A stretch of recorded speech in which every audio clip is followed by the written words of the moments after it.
Why is financial spread betting tax-free? Basically, you actually place a bet on the outcome of a financial position. So rather than buying sterling or selling dollars to back your belief that the pound sterling will increase in value over a given period against the greenback, you bet that this will happen. The effect is that any profits that are derived are taxed as a bet, not as a financial transaction. In most jurisdictions, this can be very advantageous as long as you're making profits. Any losses, however, are just money thrown away and cannot be offset in any way, as you may be able to with a capital loss, for instance. Someone buying shares faces a lot of potential taxes, but this is not the case with financial betting. The great news about spread bets is that they are income and capital gains tax free for investors in the United Kingdom, plus they are exempted from stamp duty. This is because, unlike share dealing, you're not actually buying or holding an underlying asset, so there's no stamp duty to pay. All you have to worry about in cost of terms is the commission you pay to the spread betting provider, that is, the size of the bid to offer spreads.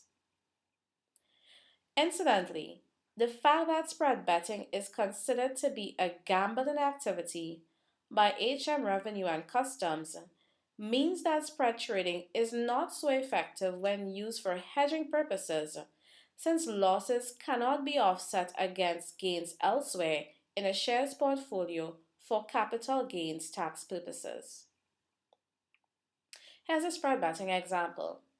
Now the FTSE 100 is quoted at a price of 6,009 to 6,010, a £1 spread point.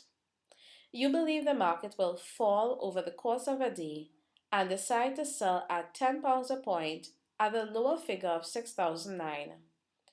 Now, as it turns out, the UK 100 index market does fall to a level of 5,995.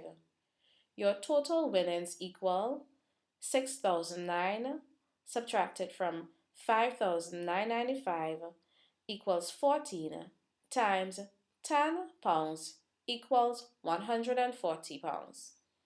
However, if the opposite had happened to the and the market moved to 60.23, your loss would have been £140. Note: it is important to understand that if you want the tax benefits of spread betting, then you have to open a bet, not a financial trade. In other words, you cannot deal on an exchange and say you are betting. You need to bet with a counterparty, so they are the counterparty to your trade. In effect, when you bet, you are betting with a bookmaker, even though you are betting on a financial product. For more information, visit www.financial-spread-betting.com.